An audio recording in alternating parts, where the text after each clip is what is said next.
I hadn't spoken to another human being in 4 days when the phone rang. The number had an Alaska area code. I almost didn't answer. Nobody called me anymore. Not friends, not family, not creditors. Just automated reminders that I couldn't pay. Ms. Julia Carter? The woman's voice was sharp, professional, the kind that doesn't waste breath on sympathy. This is Lisa Bennett from the Juneau County Records Office in Alaska. I'm calling regarding your property parcel number 8229 in North Slope Borough. I laughed. It scraped my throat raw. Ma'am, you've got the wrong person. I don't own property. I don't even own this car. The bank does, technically. They're just slow about taking it back. There was a pause. Papers shuffled. Our records show you've owned 350 acres since 1996. You inherited it from Walter Carter when he passed away. The name hit me like ice water. Uncle Walter, my father's older brother, a man I met exactly once when I was 8. He showed up in Cleveland driving a rusted truck that looked like it ran on hope alone, stayed 3 days, then disappeared back to Alaska. I remembered leathered hands, quiet eyes, and the way he always seemed to be looking past people, like the future was calling him. Ms. Carter, Lisa continued, her tone tightening, you currently owe $49,000 in back property taxes.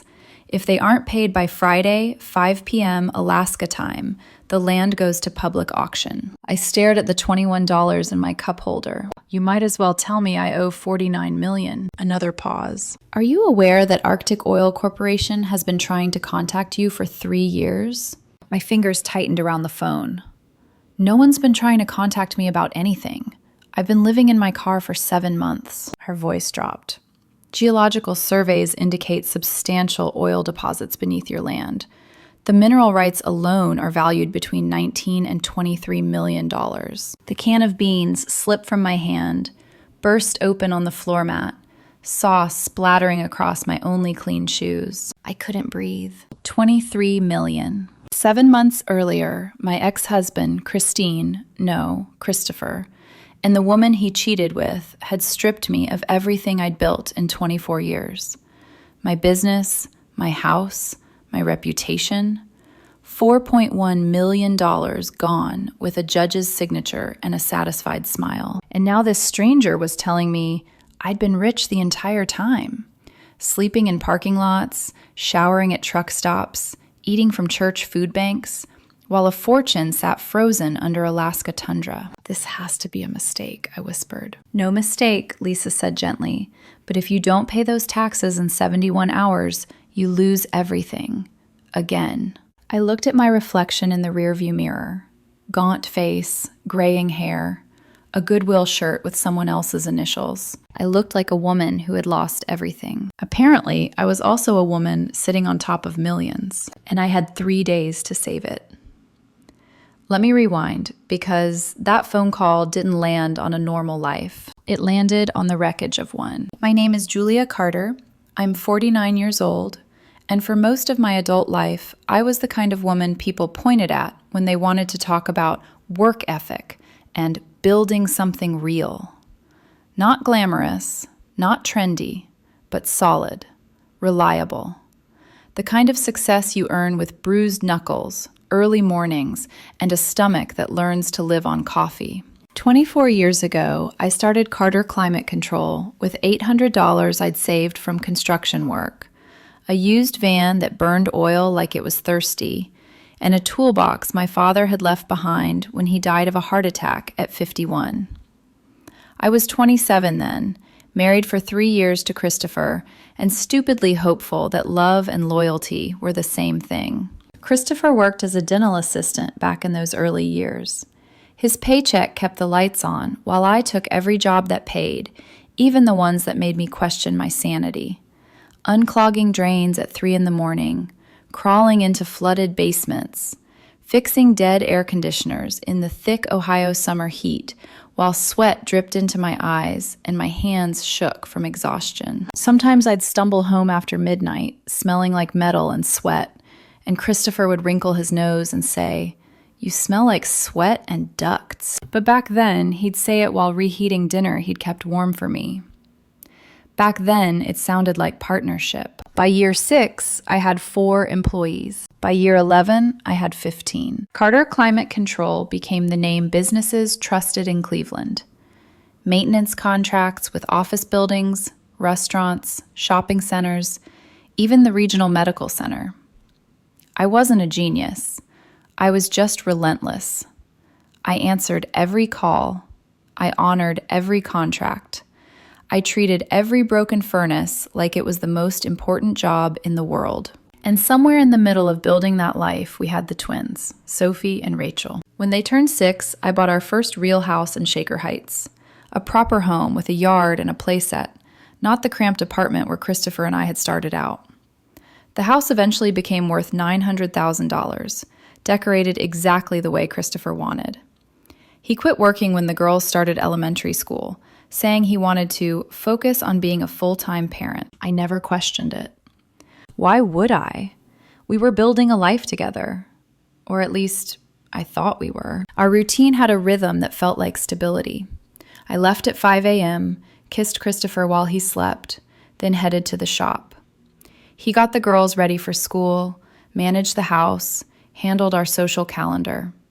He joined a country club, started playing tennis, and made friends with other spouses whose husbands owned businesses. I told myself I was glad he was happy, that all the early mornings and late nights meant something because my family was thriving. Sophie was smart like her other parent, driven like me. She wanted to be a veterinarian. Rachel loved design. She said buildings felt like stories you could walk inside. I started saving for their college the day they were born. Ohio State for both of them. No student loans, no financial stress. That was the dream I worked 70-hour weeks for. Then the small changes began. Christopher started a Thursday night book club when the twins were in high school. Just us spouses discussing literature, he'd said lightly. You wouldn't be interested, Julia. Too much feelings talk. And he was right. I thought I preferred blueprints and ductwork diagrams to emotional discussions. I didn't realize he was training me to stay out of the rooms where decisions were being made. Then came the legal education seminars. He said he wanted to understand business better, said he wanted to help me. I remember feeling touched. After 21 years of marriage, my spouse still wanted to be involved in my work. That's the part that still makes me feel foolish. Because I didn't see the difference between someone who wants to help you build and someone who wants to learn how to take it apart. One night over dinner, Christopher said it casually, like it was nothing more than picking a new paint color. We should update our estate planning, he suggested. The business is worth so much now. We need to protect the girl's future properly. He'd found a lawyer through the tennis club. Her name was Nadia Pierce. And the moment she walked into our life, everything I built began to slide. Quietly, legally, and with my own signature on every page. At first, Nadia Pierce felt like a gift. She was polished in a way that made rooms quiet when she entered them. Tailored suits, calm smile, eyes that measured before they softened. Her office smelled like leather and expensive paper, the kind of place that made you feel underdressed no matter what you wore. She shook my hand firmly the first time we met and said, "Julia, what you've built is impressive. My job is to make sure no one can ever take it from you." Those words stayed with me. I wanted to believe them. The documents she prepared were thick, dense with language that felt intentionally exhausting. Trust structures, asset transfers, liability shields, tax optimization.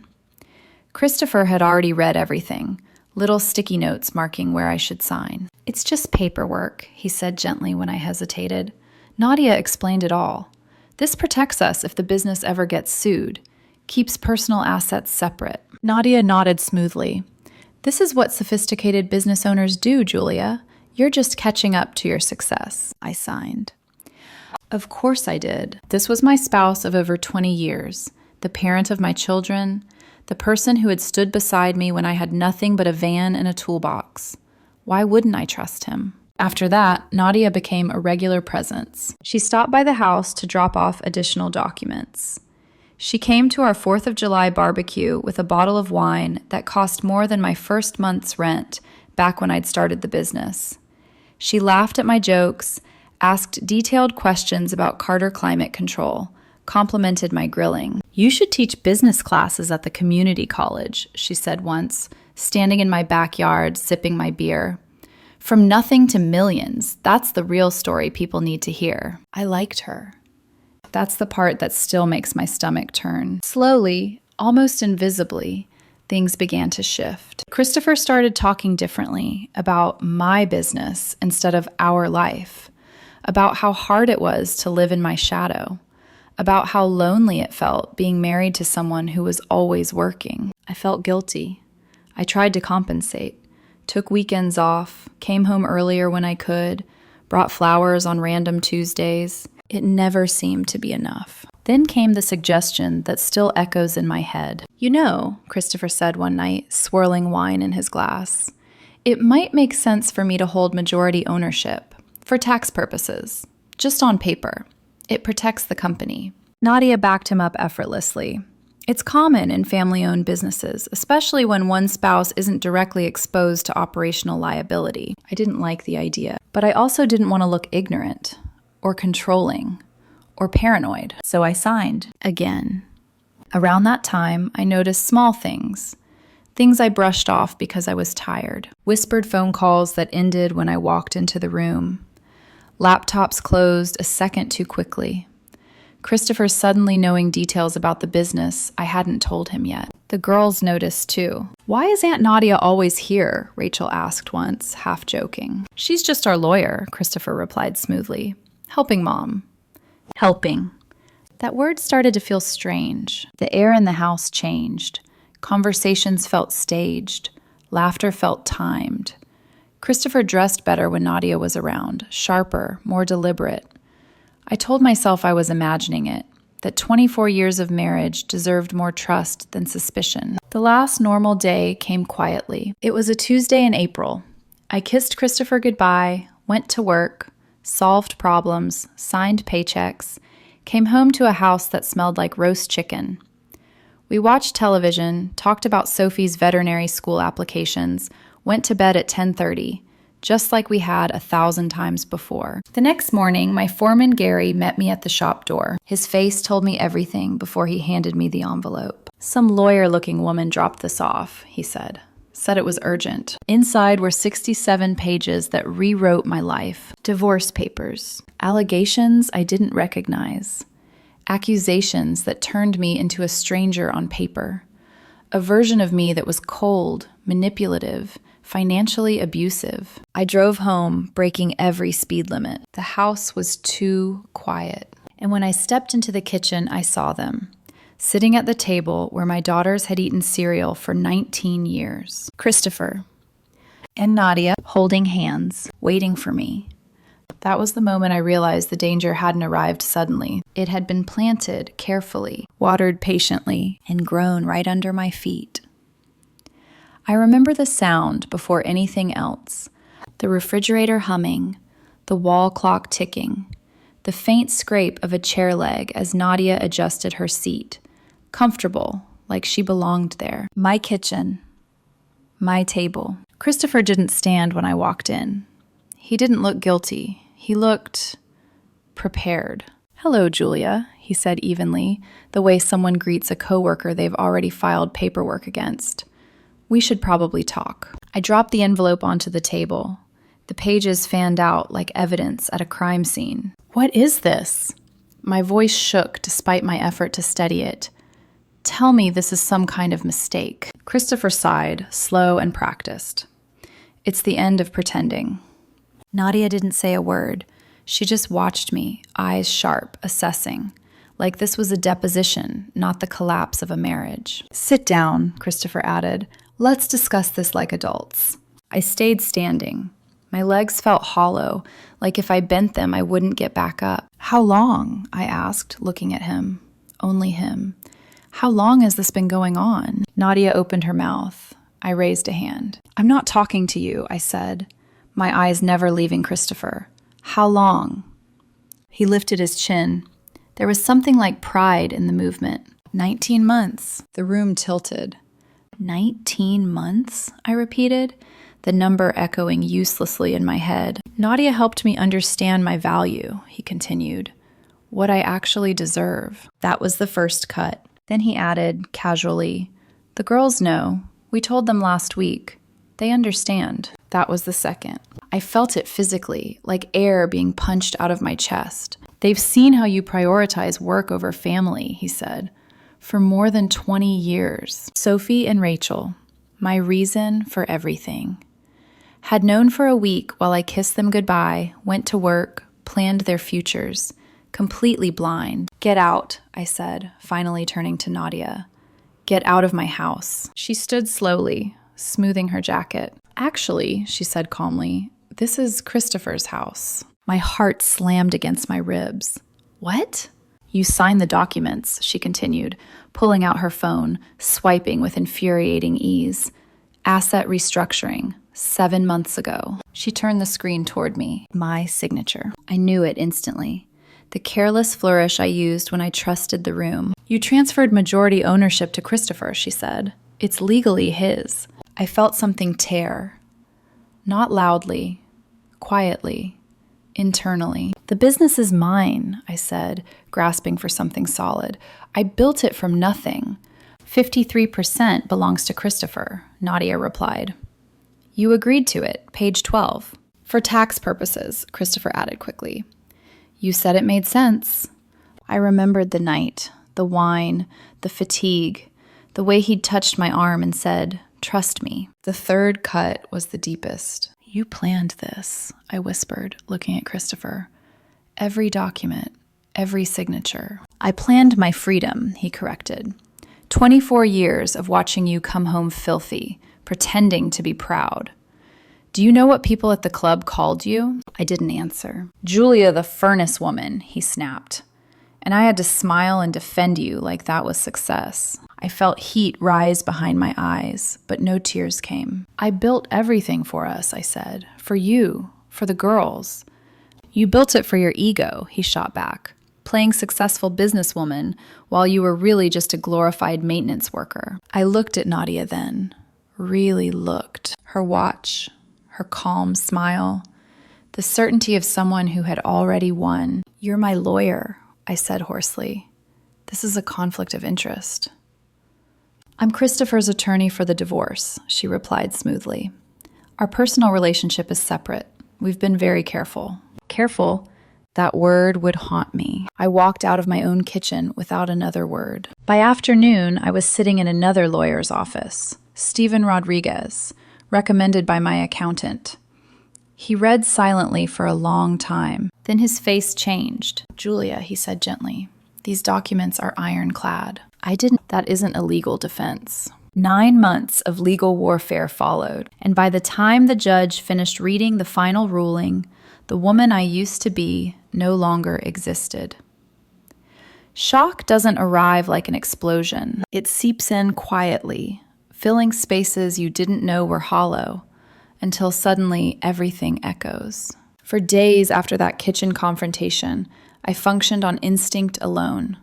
Wake up, drive to work, sign checks, answer calls, pretend the ground beneath my feet wasn't dissolving grain by grain.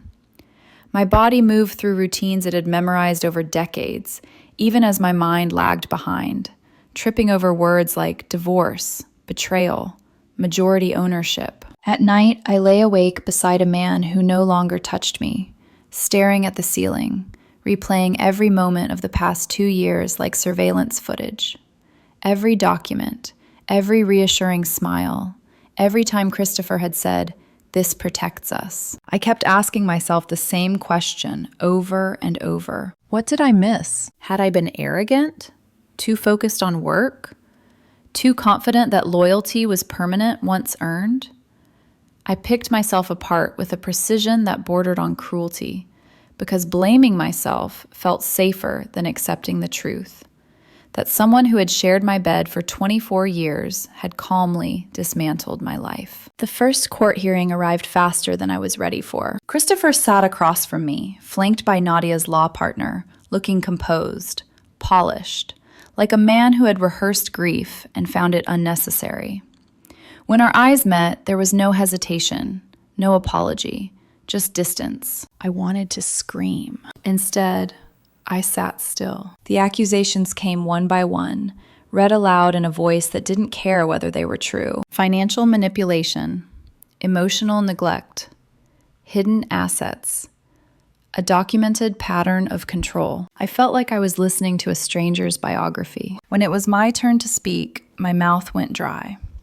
I tried to explain, tried to describe decades of 12-hour days, of missed dinners that paid for braces and college funds, of exhaustion mistaken for indifference. The judge nodded politely. I could already tell my words were landing softer than theirs. At home, the silence grew heavier. Sophie and Rachel stopped answering my calls. My texts went unread. Christopher had told them a story before I ever had a chance to speak, and I could feel the weight of it pressing between us. Lies dressed as protection. One evening, I knocked on Sophie's bedroom door. "Sweetheart," I said softly, "can we talk?" She opened it just enough to look at me. Her eyes were guarded, older than they should have been. "Mom said you're just trying to manipulate us," she said, "that you're upset because you're losing control." The words struck harder than any legal document. "I've never wanted control over you," I whispered. "Everything I did was for yourself," she interrupted. "That's what Mom said." She closed the door. I stood there for a long time after, my hand hovering where the handle had been, trying to understand how easily love could be rewritten when someone controlled the narrative. The first confrontation came unexpectedly. Christopher cornered me in the hallway one morning, blocking the door with his body. "You're not making this easy," he said quietly. "The lawyers think you're being emotional." "Emotional?" I laughed, and it came out wrong, sharp, cracked. "You dismantled my life." "You dismantled your own," he replied, "by trusting the wrong things." Somewhere in the middle of that pain, something else began to form. Not anger. Clarity. I started keeping records, copies of emails, dates, timelines. I asked questions I should have asked years ago. I stopped apologizing in court, stopped trying to be understood. Instead, I focused on being accurate. Christopher noticed. "You're different lately," he said once, watching me from across the room. "Colder." "No," I replied calmly, "just awake." That was the first time I saw uncertainty flicker across his face. I didn't know yet how badly I would lose. But I knew one thing with terrifying certainty. Whatever was coming next would either break me completely or strip me down to something I could finally rebuild from. The legal battle didn't explode. It tightened. Like a rope pulled slowly around my chest, each day stealing a little more air. Christopher's family stepped in first. His mother called me on a Sunday morning, her voice clipped and formal, as if she were reading from notes. "We're very disappointed in you, Julia," she said.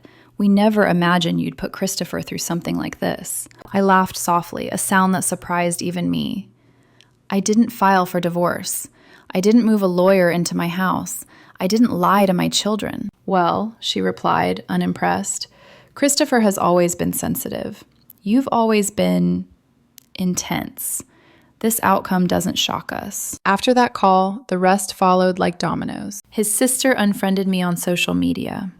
An aunt I'd helped financially during a rough patch sent a message about karma and selfish women. People who had eaten at my table, who had hugged me at holidays, suddenly spoke about me like I was a case study in moral failure. Christopher let it happen. No, he encouraged it. At the next court hearing, his attorney introduced statements from concerned family members, describing me as distant, controlling, obsessed with work. The words were clean, polite, devastating. Then came the friends, or what I thought were friends. One of the spouses from the country club testified that Christopher had often felt neglected. Another claimed I'd spoken harshly about him in private. A woman I barely remembered smiled sympathetically at me from the stand while dismantling my character with rehearsed precision. It felt surreal, watching people I barely knew narrate my marriage with absolute confidence. The business became the next battlefield. Christopher began showing up at Carter Climate Control unannounced, making changes I hadn't approved. He hired a consultant, someone Nadia recommended, to streamline operations.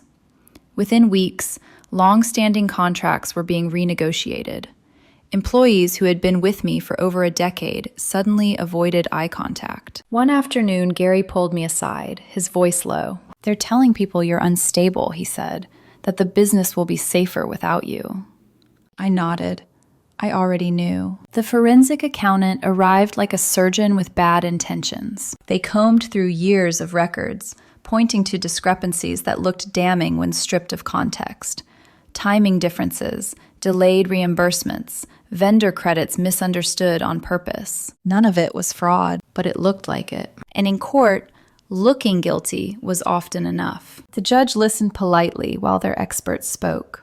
When my attorney objected, she noted it for the record without lifting her eyes. I started to recognize that look. Decision already made. The worst part wasn't losing ground. It was watching the narrative solidify. Christopher wasn't just leaving me. He was being rescued from me. At home, Sophie and Rachel remained distant. When they did speak to me, it was cautious, measured. "Mom says you hid money," Rachel said once, twisting her fingers together. "Is that true?" "No," I said simply. "And one day you'll see why." Sophie crossed her arms. "You always say that." I swallowed the urge to defend myself, to unload every document, every lie. I knew better now. Proof spoken too early sounds like manipulation, so I waited. Inside, something shifted. I stopped trying to be liked, stopped trying to correct every falsehood. I focused instead on endurance. Christopher mistook that silence for surrender. "You know," he said during a mediation session, leaning back in his chair, "this can be easier if you just cooperate. Accept what's fair." "What's fair?" I asked calmly. He smiled. "Me keeping what I need to move on." That smile used to soften me. Now it sharpened my focus. More evidence surfaced. Emails forwarded by accident. Financial transfers that didn't quite line up. Timelines that overlapped in ways Christopher hadn't anticipated. I didn't confront him. I cataloged everything. Nadia noticed. "You're being very quiet lately," she said after one hearing, studying me. "That's usually a sign someone's planning something." "No," I replied. "It's a sign I've stopped explaining myself to people who've already decided who I am." Her eyes flickered. Just for a second. The pressure mounted. My accounts were frozen pending resolution. My access to the business restricted. Christopher filed motions to remove me completely from operational decisions. I started selling personal items to cover legal fees. Jewelry, tools, anything that wasn't nailed down. By month 6, exhaustion had carved deep lines into my face. But beneath it, something steadier was forming. Not hope. Resolve. I could feel it now. This wasn't just a divorce. It was an erasure. And I wasn't going to vanish quietly. The lowest point didn't come with shouting or slammed doors. It arrived quietly, on a night so ordinary it almost fooled me into thinking I could survive it. I was sitting alone in the house, his house now, according to the paperwork, surrounded by furniture I had paid for, walls I had painted, memories that no longer belonged to me. Most of it was already tagged for division, small colored stickers on objects I once touched every day, marking what I could keep and what I would lose. The twins were gone. Christopher had taken them to dinner. I hadn't been invited. I stared at my phone, willing it to light up with a message that didn't come. The final ruling was 3 days away. Stephen had been honest with me that afternoon, his voice careful in the way doctors speak when they know the news will hurt. "Julia, based on the documents you signed and the testimony they've presented, we're likely looking at a near total loss." Near total. The words echoed long after he hung up. I walked into the bedroom and opened the closet. My clothes had been pushed to one side. Christopher's things were already packed, ready for a life that no longer included me. On the dresser sat my wedding ring. I had taken it off weeks earlier, not dramatically, just one night when my finger felt heavier than usual. I picked it up now. 24 years reduced to a circle of gold. I thought about my father, about the toolbox he'd left me, about the day he died and how suddenly responsibility had fallen into my hands. "You don't quit," he told me once, after I came home from work covered in grease and frustration. "You endure." But endurance felt hollow now. I slid down against the bed and sat on the floor, my back pressed to the frame, the ring digging into my palm. My chest tightened, not in a dramatic way, but in a suffocating one. Like there wasn't enough air in the room. Like the walls were leaning in to hear me break. What had all of it been for? The 70-hour weeks. The missed birthdays. The nights I slept in my truck between jobs because it saved time.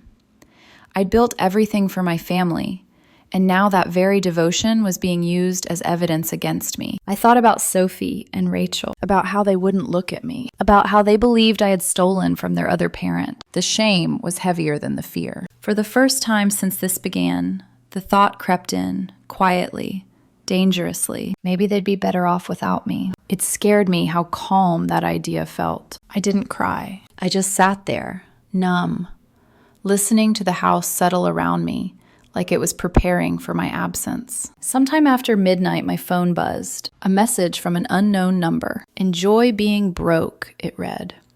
"Maybe poverty will teach you what real hard work looks like." I knew exactly who had sent it. I turned the phone face down and let the silence return. The next morning, the ruling came. The judge's voice was even, practiced, efficient. She spoke about equitable distribution and documented patterns of financial misuse. She awarded Christopher the business, the house, the investment accounts, both vehicles, everything except my old work truck and a small cash settlement that barely covered legal fees. $4.1 million in assets transferred with a signature. I didn't react. I couldn't. Outside the courthouse, Christopher waited with Nadia. "You should have treated me better," he said loudly, for the benefit of passing strangers. All those years of playing the big shot, while I suffered in silence. I laughed then, not because it was funny, because something inside me finally cracked clean in two. That night, I slept in my truck in a Walmart parking lot, the first night of many. And as I stared at the ceiling, listening to wind scrape against metal, I realized something terrifying and simple. I had lost everything. My marriage, my business, my home, my children's trust, and I had no idea if there was anything left of me to rebuild. Rock bottom isn't dramatic when it finally arrives. It's quiet. It's waking up in the front seat of a car that smells faintly of old coffee and cold metal, realizing the world has moved on without noticing you fell behind. It's counting the same $21 3 times, not because you think it will change, but because numbers used to mean something to you. For weeks after the ruling, I existed in survival mode. Rotate parking lots, avoid security patrols, truck stops for showers when I could spare the $12, church food banks when pride finally became too expensive to keep. I didn't tell anyone. Not my mother, living on Social Security in Arizona. Not my brother Marcus, who had warned me about Christopher years earlier. Not my daughters. Shame weighs more than hunger. Depression didn't look like tears or breakdowns. It looked like staring at the inside of my windshield for hours, unable to turn the key. Like watching families load groceries into their cars and feeling as if I were observing life from behind glass, close enough to see it, too far to touch it. But something in me refused to die completely. Maybe it was my father's voice, gone for decades, but still clear in my head. "You don't quit, Julia." Maybe it was spite. Maybe it was stubborn biology. Then came Thursday afternoon. I'd just been turned away from a construction crew outside Toledo. "Insurance liability," the foreman said apologetically. "You're too old." I drove to a rest stop, parked under a flickering light, and opened my last can of discount beans. I counted my money again. $21, same as before. That's when the phone rang. Alaska area code. I almost didn't answer. "Miss Carter," the woman said, the same sharp voice from days earlier. "This is Lisa Bennett from Juneau County Records. I need to confirm. Are you still there?" Everything after that unfolded like a hallucination. The land, Uncle Walter, the unpaid taxes, the oil companies. When Lisa told me the mineral rights alone were worth up to $23 million, I dropped the phone into my lap and stared straight ahead, unable to move. It felt cruel, like the universe was mocking me with numbers too big to belong to someone eating canned beans in a parking lot. "There's one thing you need to understand," Lisa said carefully. "If you don't pay the $49,000 in back taxes by Friday at 5 p.m. Alaska time, the land goes to auction, likely to one of those oil companies, for pennies on the dollar." "Lisa," I said hoarsely, "I have $21 to my name." There was silence. Then her voice softened, just a little. "Then you need to find someone who can help you, because opportunities like this don't come twice." She was wrong. This was my second chance. The first had been building a business from nothing. That one collapsed because I trusted the wrong person. This time, trust would be deliberate. After the call ended, I sat there for 10 full minutes staring at my phone. Then I scrolled through my contacts. Marcus, my younger brother, the one who'd done everything right, built his dental practice without shortcuts, the one who'd said, "Something's off about Christopher," long before I'd been ready to hear it. Calling him felt like swallowing glass. But shame was a luxury I couldn't afford. I pressed call. It rang twice. "Julia," Marcus said. "Jesus, where have you been?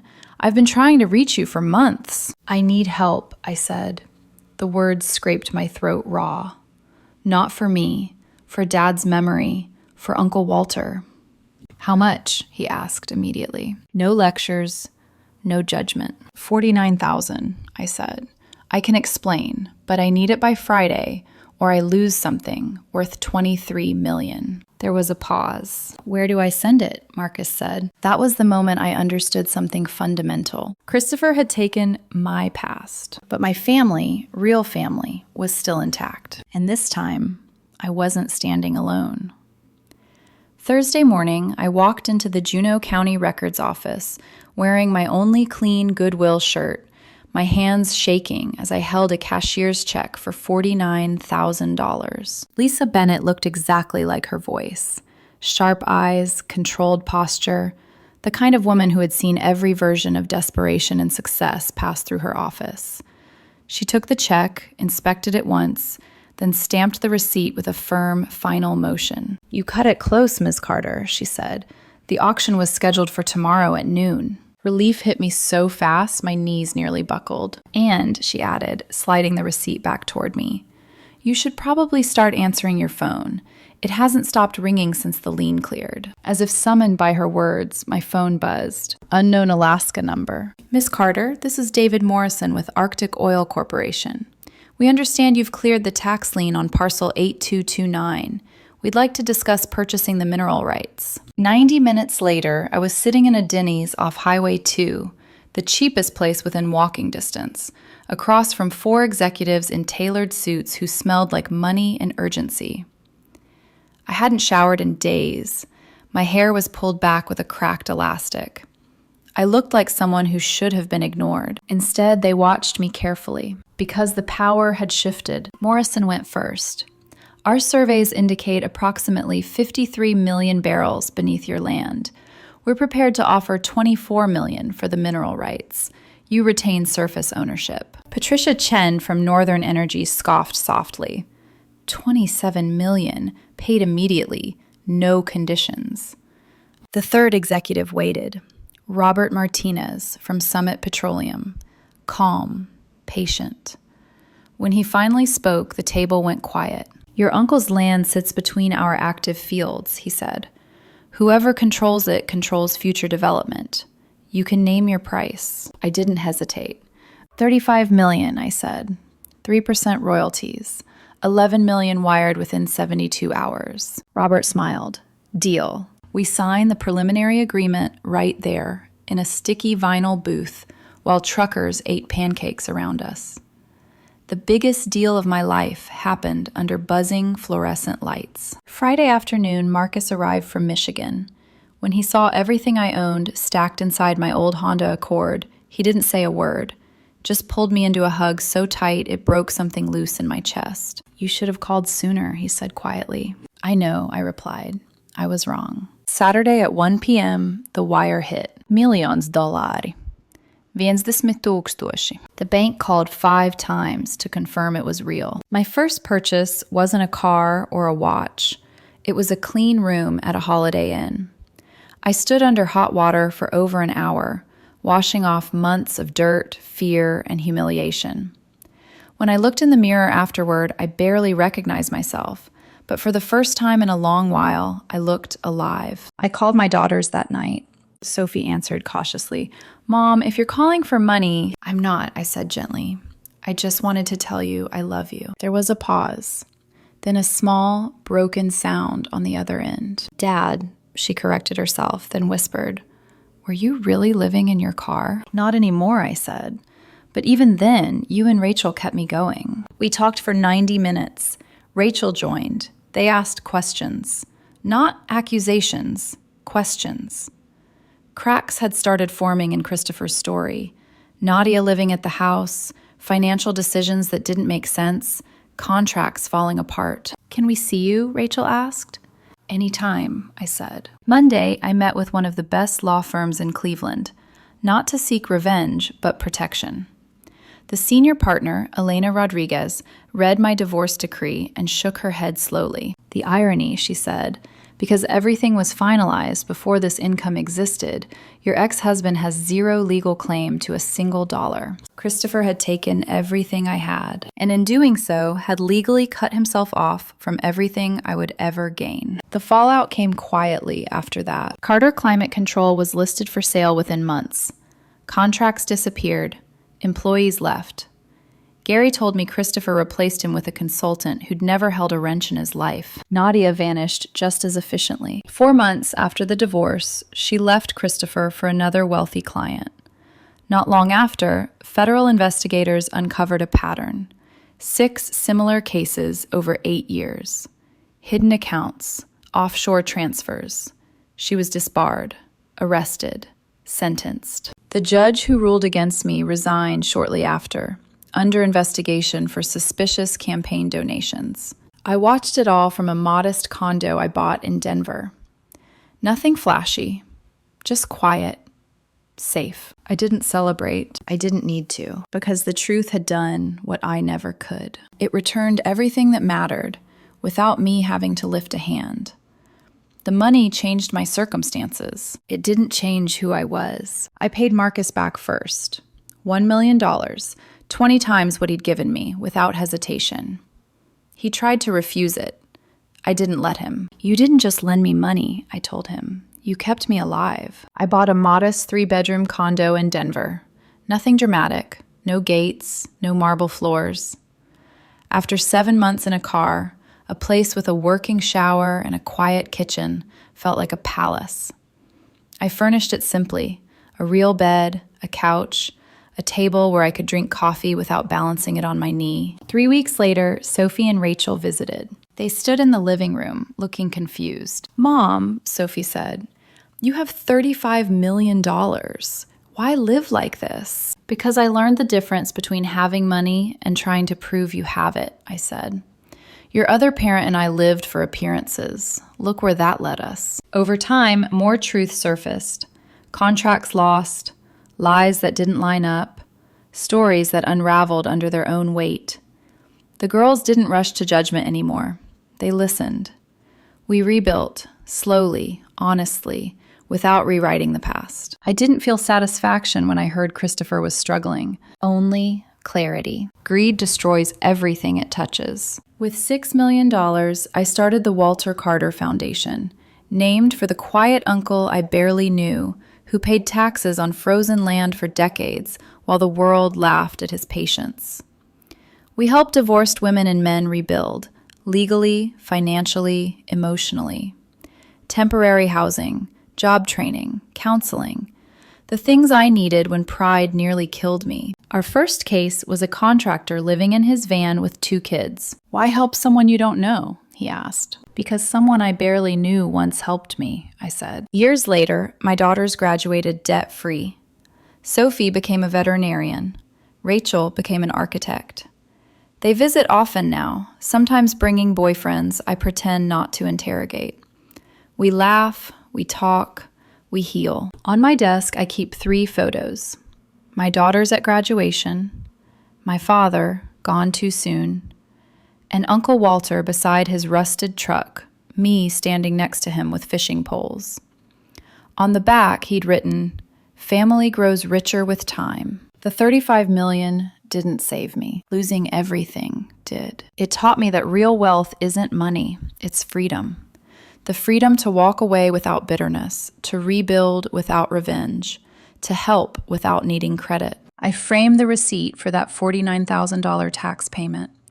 It hangs on my wall with a note beneath it. The best investment I never planned to make. Sometimes salvation comes from the most unlikely place. Sometimes it waits patiently, buried under frozen ground. And sometimes you have to lose everything to discover what was meant for you all along.